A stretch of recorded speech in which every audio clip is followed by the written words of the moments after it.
வணக்கம் நண்பர்களே, welcome to நம்ம ஒரு அரசியல்வாதி சேனல். இன்னைக்கு இந்த வீடியோவில் எதை பற்றி பார்க்க போகிறோம் அப்படின்னா, இங்கே டிஎம்கே மிகப்பெரிய அளவில் பின்னடைவை சந்திச்சிட்ருக்கு நாளுக்கு நாள் அப்படின்னு தான் சொல்லணும்.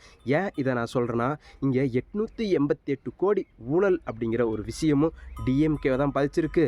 அது மட்டும் இல்லாமல் இங்கே நாமக்கல்லில் ஒரு காலேஜில் நடந்த அந்த உணவு அப்படிங்கிறது வந்து மிகப்பெரிய அளவில் அங்கேருந்த மாணவர்கள் எல்லாத்தையுமே வயிற்றுப்போக்கு படுக்கவே வச்சிருச்சு. அப்படிங்கிற அளவுக்கு அந்த காலேஜோடைய உணவு தரமற்றதாகவும், உணவு மட்டும் இல்லாமல் உணவு தயாரிக்கிற இடமும் சரி, இல்லை அங்கே குடிக்கிற தண்ணீர் தொட்டிகளும் சரி மிகப்பெரிய அளவில் சேதாரமாக இருக்குது. அப்படிங்கிற அந்த ஒரு விஷயத்தையும் இந்த வீடியோவில் நம்ம பார்க்க போகிறோம். வீடியோக்குள்ளே நம்ம போகிறதுக்கு முன்னாடி நம்ம சேனலை சப்ஸ்கிரைப் பண்ணல அப்படின்னா மறக்காமல் சப்ஸ்கிரைப் பண்ணி வச்சுக்கோங்க. அது மட்டும் இல்லாமல் என்னுடைய கருத்து இருந்து மாற்று கருத்துக்கள் இருந்துச்சு அப்படின்னாலும் அதையும் கமெண்ட் செக்ஷனில் பதிவிடுங்க. கருத்துக்கள் வரவேற்கப்படுகிறது. சரி, வாங்க வீடியோக்குள்ளே போகலாம். நண்பா, நண்பி, தோழா, தோழி, என் மேல இவ்வளவு நம்பிக்கை வச்சிருக்கிறீங்களா? என்ன இவ்வளவு நம்புறீங்களா? பார்த்தலாம், ஒரு கை பார்த்தலாம். முதல்ல இங்கே நாமக்கல்லில் எக்ஸல் காலேஜில் வந்து நடந்த அந்த ஒரு இஷ்யூ பார்க்கணும் அப்படின்ட்டு தான் நான் நினைக்கிறேன். ஏன்னா இங்கே கரூரில் நடந்ததுக்கு எல்லா மந்திரிகளும் நிறைய மந்திரிகளும் முதலமைச்சர், துணை முதலமைச்சர் அப்படின்ட்டு எல்லாம் ஓடி ஓடி போய் பார்த்தாங்க. அதெல்லாம் வந்து நம்ம எதுவும் சொல்லலை, அது அவங்களுடைய வேலை அப்படின்னு வச்சுக்கலாம். ஆனால் இந்த காலேஜ் விவகாரத்தில் என்ன நடவடிக்கை எடுத்துருக்குறீங்க கேட்டால், காலேஜுக்கு வந்து இப்போ இன்னும் 4 நாளைக்கு வந்து விடுமுறை அப்படிங்கிற அந்த ஒரு அறிவிப்பு மட்டும் விட்ருக்குறாங்க. ஆனால் இந்த அவலம் இன்றைக்கி தான் நடக்குதா அப்படின்னு கேட்டால் இல்லை. அங்கே இருக்கிற மாணவர்கள் என்ன சொல்கிறாங்க அப்படின்னா, 3 வருஷமாக இந்த டேங்கை வந்து க்ளீன் பண்ணாங்களா என்னன்னே தெரியல, அந்த அளவுக்கு மோசமாக இருக்குது அப்படிங்கிற அந்த ஒரு விஷயத்தையும் இங்கே உணவு பாதுகாப்புத்துறை அதிகாரிகள் அங்கே போய் பார்த்துட்டு, இந்த இடம் வந்து உணவு உற்பத்தி தயாரிக்கிறதுக்கான ஏற்ற இடமே இல்லை அப்படிங்கிற அந்த ஒரு விஷயத்தையும் இங்கே பதிவு பண்ணியிருக்கிறாங்க. இவ்வளவு மோசமாக ஒரு தனியார் காலேஜ் இயங்குது அப்படின்னா அது நம்ம நாட்டில் மட்டும்தான், நம்ம ஊரில் மட்டும்தான் அப்படிங்கிற மாதிரி எனக்கு அந்த ஒரு கேள்வி வந்துச்சுங்க.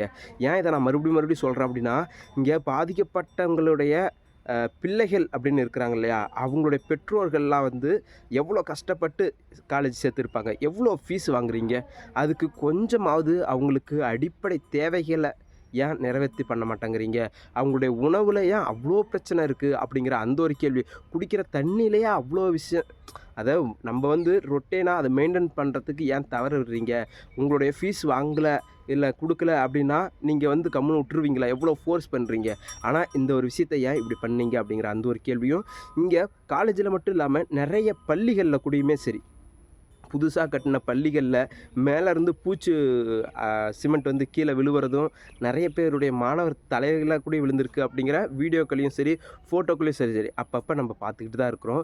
ஸோ இங்கே கல்விக்கு இவங்க வந்து முக்கியத்துவம் தரோம், கல்வியில் முதன்மை தமிழ்நாடு அப்படின்னு சொல்லிகிட்டு இருக்கிறாங்க. ஆனால் அங்கே இருக்கிற பள்ளிக்கூடங்களோட நிலைமை என்ன அப்படிங்கிறது கொஞ்சம் நம்ம யோசிச்சு தான் ஆகணும். ஸோ இப்படி ஒரு பக்கம் போயிட்டுருக்கிறப்ப இன்னொரு பக்கம் 888 கோடி ஊழல் நடந்திருக்கு அப்படின்னா, இங்கே நம்ம யோசிக்க வேண்டியது எதுக்கு நம்ம பிள்ளைகளை வந்து படிக்க வைக்கணும் அப்படிங்கிறது தான். ஏன்னா இங்கே நான் காசு கொடுத்து அந்த வேலையை நான் வாங்கிட்டு போயிடும் அப்படின்னா, எதுக்கு டிஎன்பிஎஸ்சி எக்ஸாம் மாதிரி மற்ற எக்ஸாம்லாம் எதுக்கு நடத்துகிறீங்க? இளைஞர்கள் அதுக்காக உட்காந்து படிக்கிறதும், அதுக்காக கோச்சிங் சென்டர் போகிறதும், தன்னுடைய முழு நேரத்தையுமே அதில் மட்டுமே செலவு பண்ணுறாங்க. நம்ம படித்து எப்படியாச்சும் ஒரு கவர்மெண்ட் வேலைக்கு போயிடலாம் அப்படின்னு. ஆனால் இங்கே அப்படி நடக்குதா அப்படின்னு கேட்டால் அப்படி நடக்க விட மாட்டேங்கிறாங்க. காரணம் எல்லா இடத்துலையும் பணம் அப்படிங்கிறது தான். இங்கே ஒவ்வொரு பதவிக்குமே ஒவ்வொரு வேலைக்குமே வந்து 25 லட்சத்துலேருந்து 35 லட்சம் வரை வாங்குகிறாங்க. அப்படி வாங்கிட்டு போய் உட்கார்றவங்க அவங்க நேர்மையாக வேலையை செய்ய முடியுமா? நம்ம போட்ட காசை எடுக்கணும் அப்படின்ட்டு தானே யாராக இருந்தாலும் நினைப்பாங்க. அப்படி அவங்க எப்படி சரியான முறையில் அவங்க செய்வாங்க? அந்த பணத்தெல்லாம் யார்கிட்ட வாங்குவாங்க அப்படின்னா, மக்களாகிய நம்மள்கிட்ட தான் வாங்குவாங்க. ஸோ உங்களுடைய ஆரம்பமே மிகப்பெரிய தவறாக இருக்குது அப்படிங்கிற அந்த ஒரு குற்றச்சாட்டையும் இந்த இடத்துல நான் வச்சுக்கிறேன். இது என்னையா கொடுமையாக இருக்குது, யார் படிச்சிருக்கிறாங்களோ, யார் காசு வச்சுருக்கிறாங்களோ அவங்களுக்கு தான் நாங்கள் கொடுக்குறோம், படிக்காதவங்களுக்காக கொடுத்துட்றோம் அப்படின்னா, இப்போ இவ்வளோ பேர் படிச்சுட்ருக்காங்க. ஒவ்வொரு குரூப் எக்ஸாம்லேயுமே எத்தனை லட்சம் மாணவர்கள் எழுதுகிறாங்க. அவங்களுக்கு இருக்கிற ஒரே ஒரு நம்பிக்கை, இது நியாயமான முறையில் நடக்குது, காசு யாருமே வாங்க மாட்டாங்க, இப்படி நம்ம உள்ளார போயிடலாம், நம்மளுடைய குடும்பத்தை வந்து வளர்த்து விடலாம், நம்மளுடைய குடும்பத்தை ஒரு ஸ்டாண்டர்டு கொண்டுட்டு வந்துடலாம், நம்ம கஷ்டத்தெல்லாம் போய்க்கிடலாம் அப்படிங்கிற அந்த ஒரு எண்ணத்தில் தானே அவங்களாம் பண்ணுறாங்க. ஆனால் இங்கே நீங்கள் பண்ணுறதெல்லாம் பார்க்குறப்ப அப்படிலாம் நாங்கள் விட்டுறவே மாட்டோம், எப்பயுமே ஏழையாக இருக்கிறவன் ஏழையாக தான் இருக்கணும், இங்கே யார் பணம் வச்சுருக்கிறாங்களோ அவங்க மட்டும்தான் வாழணும் அப்படிங்கிற ஒரு எண்ணத்தை எல்லாத்துக்கிட்டையும் மறுபடியும் விதைச்சிருக்கு இந்த திமுக அரசு. இதுக்கு என்ன நடவடிக்கை எடுக்க போகிறீங்க அப்படின்னு நான் மட்டும் இல்லைங்க, இங்கே அண்ணாமலை அவர்களும் சரி, அதே சமயம் அன்புமணி ராமதாஸ் அவர்களும் சரி மிகப்பெரிய கேள்விகளை எழுப்பி வச்சுருக்கிறாங்க. இதுக்கு என்ன நடவடிக்கை எடுக்க போகிறீங்க, இதை சரியான முறையில் நடவடிக்கை எடுத்தே ஆகணும். இன்னும் சொல்லப்போனால் இதுக்கு ஈடியிலேருந்து முழு ஆதாரமும் வச்சுருக்கிறாங்க அப்படிங்கிற அந்த ஒரு விஷயத்தையும் இங்கே அண்ணாமலை அவர்கள் பதிவு பண்ணியிருக்கிறாங்க. இப்படி ஒரு பக்கம் போயிட்டுருக்கிறப்ப இன்னொரு பக்கம் முதலமைச்சர் ஸ்டாலின் அவர்கள் சொன்ன விஷயந்தாங்க ரொம்ப ஷாக்கிங். ஒரு நெல்லு மணி கூட வீணாகக்கூடாது அப்படின்னு இன்றைக்கி இப்போ சொல்லியிருக்கிறாரு.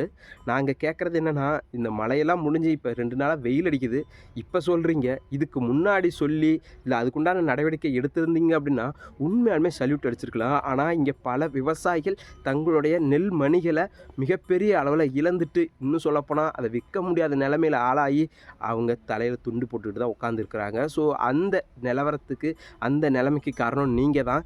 இப்போ நீங்கள் எந்த அடிப்படையில் நீங்கள் ஒரு நெல் மணி கூட வீணாகாமல் நாங்கள் வாங்கிக்குவோம் அப்படின்னு சொல்கிறீங்கன்னு தெரில. அவங்கள்ட்ட தான் நெல் மணியே இல்லையே, அப்புறம் எப்படி வீணாகும் சொல்லுங்கள்? இருந்த நெல் மணியெல்லாம் வீணாக போயிடுச்சு. இருக்கிறத நீங்கள் இருந்தால் தான் வாங்க முடியும், இனிமேல் தான் இல்லையே அப்படிங்கிற அந்த ஒரு கேள்வியும் இங்கே வரதானே செய்யுது. ஸோ இப்படி இந்த ஒரு விஷயத்தில் மட்டும் இல்லாமல் நிறைய பேர் சோசியல் மீடியாவில் நிறைய விஷயங்கள் பயந்துகிட்டு இருக்கிறாங்க. இங்கே நம்மளை ஏமாற்றத்துக்கு தான் இந்த திமுக அரசு இருக்குது அப்படிங்கிற அந்த ஒரு விஷயத்தை மறுபடியும் ஏதோ ஒரு சோசியல் மீடியாக்களில் யாரோ ஒரு நபர் பதிவு பண்ணி வச்சுட்டு வந்திருக்கிறாங்க. இன்னும் சொல்லப்போனால் இங்கே நீட்டை ரத்து பண்ணுவேன்னு சொன்னாங்க, ஆனால் இன்னும் ரத்து பண்ணலை. டாஸ்மார்க்கை ஒழிப்போம் அப்படின்னு சொன்னாங்க, அதையும் ஒழிக்கலை. இங்கே பத்திரப்பதிவுகள், மின்சார கட்டண உயர்வு அப்படிங்கிறத எல்லாத்தையும் குறைக்கப்படும் அப்படின்னு சொன்னாங்க, ஆனால் அது எல்லாமே அதிகரித்து போயிட்டே இருக்குதே தவிர குறைச்ச பாட்டை காணோம். இன்றைக்கி ஒரு பத்திரத்தை ரிஜிஸ்டர் பண்ணணும் அப்படின்னு வச்சுங்களேன், ஒரு இடத்த மிகப்பெரிய பொருட்செலவாகுது, காசு செலவாகுது. ஸோ அந்த அளவுக்கு இங்கே பத்திர செலவு அப்படிங்கிறது மிகப்பெரிய உயர்ந்திருக்கு. கட்டணமும் அன்றாட நம்ம வாழ்க்கையில் யூஸ் பண்ண போகிற ஃபேன்லேருந்து இப்போலாம் தொட்டாலே பயமாக இருக்குது. எங்கேயா இந்த மாதம் எவ்வளோ பில்லு வந்துருமோ அப்படிங்கிற அளவுக்கு நமக்கு பயத்தை உண்டாக்கியிருக்கு இந்த திமுக அரசு அப்படிங்கிற அந்த ஒரு விஷயத்தையும், அதை எல்லாத்தையும் தாண்டி இங்கே விவசாயிகளுக்கிட்ட நீங்கள் தங்கத்தை வைங்க, கண்டிப்பாக எல்லா கடனும் நீக்கப்படும் அப்படின்னு சொன்னாங்க.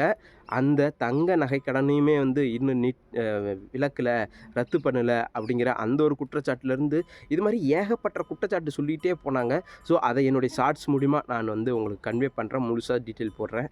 ஸோ அது மாதிரி இங்கே என்னென்ன விஷயங்கள் ஏமாற்றிருக்கிறாங்க அப்படிங்கிறத முழுக்க இப்போ ஒவ்வொரு வீடியோக்கள்லையோ இல்லை ஒவ்வொரு ஷார்ட்ஸ்லையோ இல்லை ஒவ்வொரு ட்விட்டர்லேயோ கூடயோ இங்கே மக்கள் தன்னுடைய ஆதங்கத்தை வெளியே கொண்டுட்டு வந்துகிட்டு இருக்கிறாங்க அப்படின்ட்டு தான் நான் இதில் பார்க்குறேன்.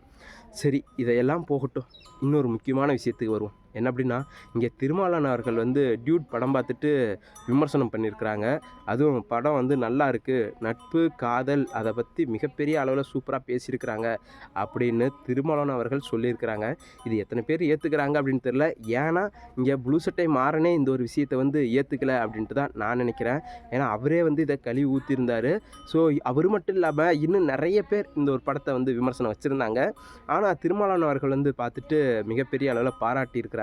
அது எப்படி, ஏன் அப்படின்னு நமக்கே தெரியல. ஒருவேளை ஒரு குடும்பத்திலேருந்து பார்க்குறப்ப நமக்கு அது மாதிரி ஒரு ஃபீல் ஆகுதோ. ஏன்னா இப்போ நம்ம ஒரு பொண்ணை கட்டி கொடுக்குறோம் அப்படின்னா அவங்க 2 பேரும் வாழணும், பிடிக்கணும் அப்படிங்கிற மாதிரி தான் நம்ம நினைப்போம், ஒன்றா இருக்கணும்னு.